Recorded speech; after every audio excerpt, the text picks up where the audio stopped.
something I feel like really bad about was the Danny Grillo story. You know, Danny was part of the DeMeo crew. He was an intricate part of the DeMeo crew. A very, very good friend of mine. Danny was basically a bank robber and a kidnapper before he got with us. When he got with the DeMeo crew,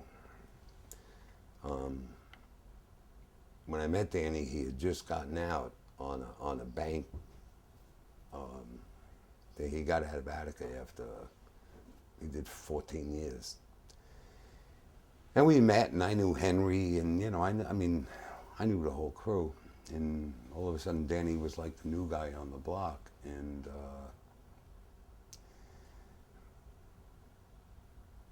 for some reason, him and Henry were real close. So I got close with Danny, basically through Henry, and we did some things together, and we trusted each other, and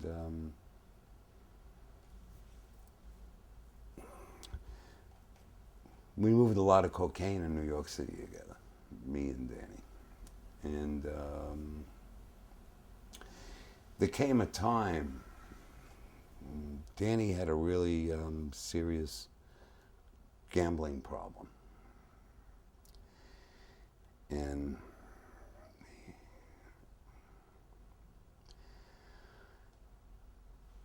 one night he went down to Mulberry Street to a crap game that was run by Matty the horse. Danny dropped $250,000, which Danny in no way had the money to cover the debt. He got the comp because he was with the DeMeo crew. He was with the Gambinos. But still, individually, you're responsible for your debt. So he came to me, and I went to my uncle, and to make a long story short, my uncle and Roy covered the debt. Now you're talking $250,000. And the thing that they told Danny was, you know, we covered the debt, but there is no more gambling. You know, basically you're not allowed to do this no more. At that point, they kind of like put me on Danny. You know, they said, look, you got to watch him now.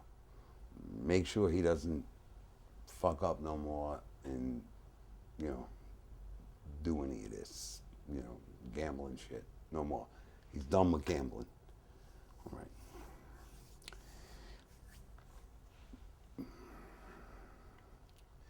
It wasn't a long time afterward, maybe 3 weeks, if not less than that, that Danny came to me. He came to my house and told me he had dropped $110,000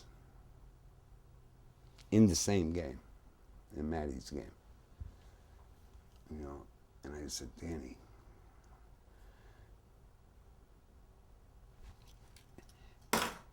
how could you do something like that? How could you fuck up like that? You realize what a fuck up this is? And he was just, I mean, Danny was a tough guy, man. Danny was a fucking bank robber. Danny was a kidnapper. Danny was a killer. He was reduced to a blithering idiot.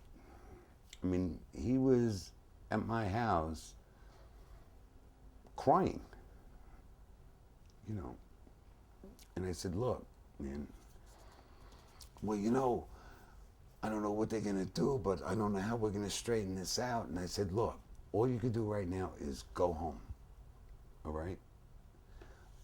Let me talk to my uncle, and let me see what I can do. At that time, Danny was under some serious pressure by the law because he had killed Ruby Stein, which was one of the biggest loan sharks in New York City and very close with the Gambinos. When he had done that, it caused a, what's the word for it?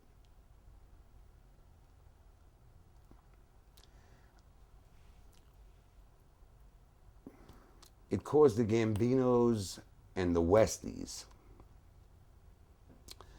to actually form an alliance because it gave the Gambinos a reason to go to the Westies, because although Danny Grillo had done the shooting on Ruby Stein, Jimmy Coonan, the head of the Westies, Mickey Featherstone, the underboss, Billy Beatty, Kevin Shannon, Kevin Shelley, I mean, all the Westies, Mad Dog Sullivan, Kaminsky, had to be brought in the fold. All right. Stop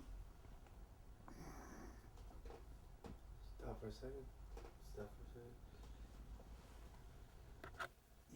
I know that you're trying to get this whole thing out, but the long pauses and things like that, you gotta. I can edit that. Don't worry about it. I'm just trying to say, you know, try to. Well, I got to think because. Don't worry, I'll edit. You sure? Okay. This is good stuff. All right, go ahead. So Right. after the Where was I? you were after telling that they all had to unify with the Westies. Right. So we were trying to get this unification thing done with the Westies, and at this point, the Danny Grillo thing was becoming a thorn in the side to everything we were working toward. So when Danny left that morning, you know, I had to go down and talk to my uncle about it. And my uncle was asking me, he says, well, you know, how could he do this again? I said, you know, I'm not a gambler,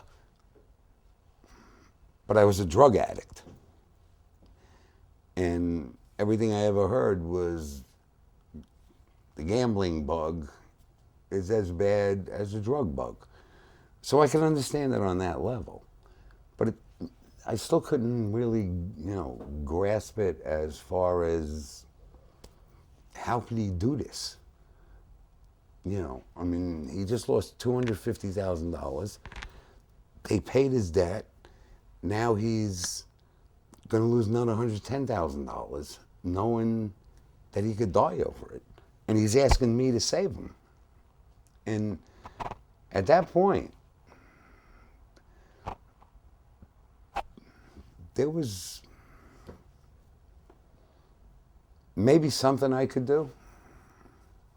You know, I could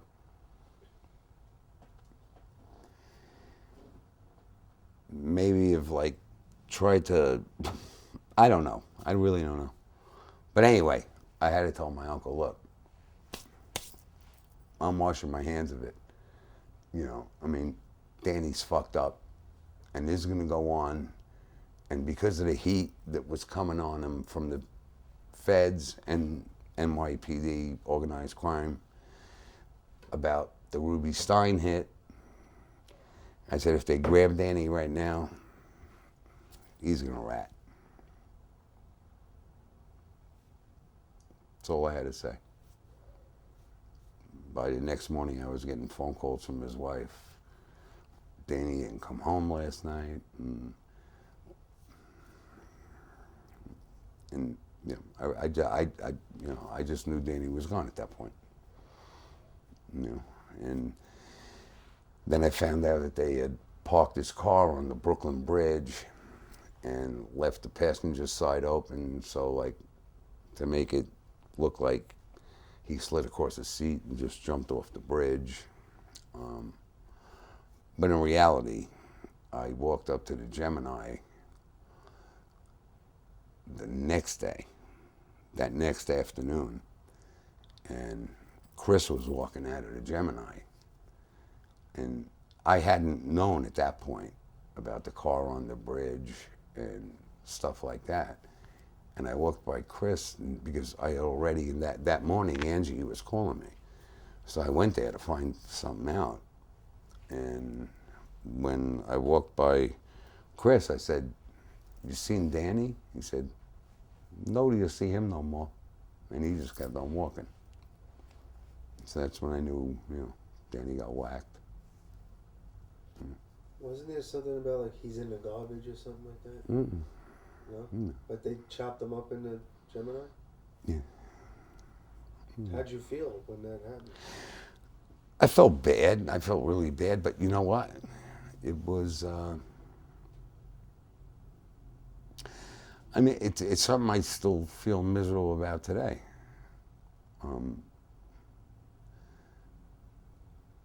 But it was our life. I mean, that's the way shit went. I mean, Danny really fucked up. You know, really fucked up.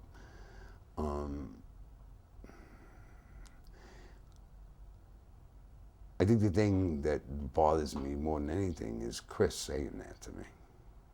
He said, "Oh, don't worry, nobody's going to see Danny no more." That's exactly what he said.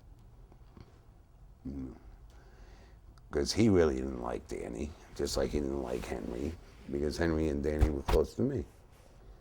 They were my friends, you know. And as much as he played that he was my friend, I mean, we played the game, but we both knew we really didn't like each other. You know. And that had a lot to do with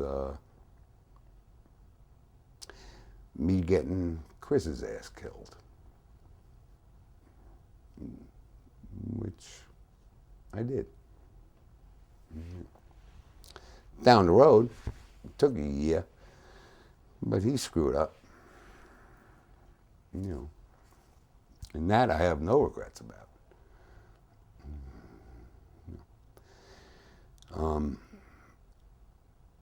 Another strange little sidebar to that story was that Danny Grillo and Roy DeMeo both took out these life insurance policies with a double indemnity clause, where something about it was a $500,000 policy, but if you died like a violent death or a car accident or murder or something like that, it was double indemnity, so you got $1 million. So when Danny died, the insurance company wouldn't pay Margie the $1 million because they said, well, we never found the body, you know, and we don't know if it was a suicide, we don't know if it was a murder, we don't know, you know, what happened, so we're not going to pay.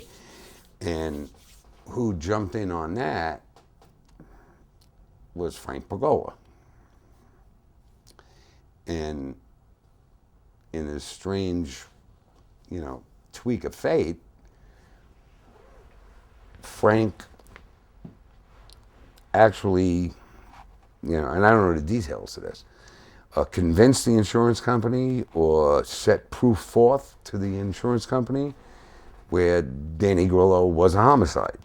And Margie wound up with the $1 million.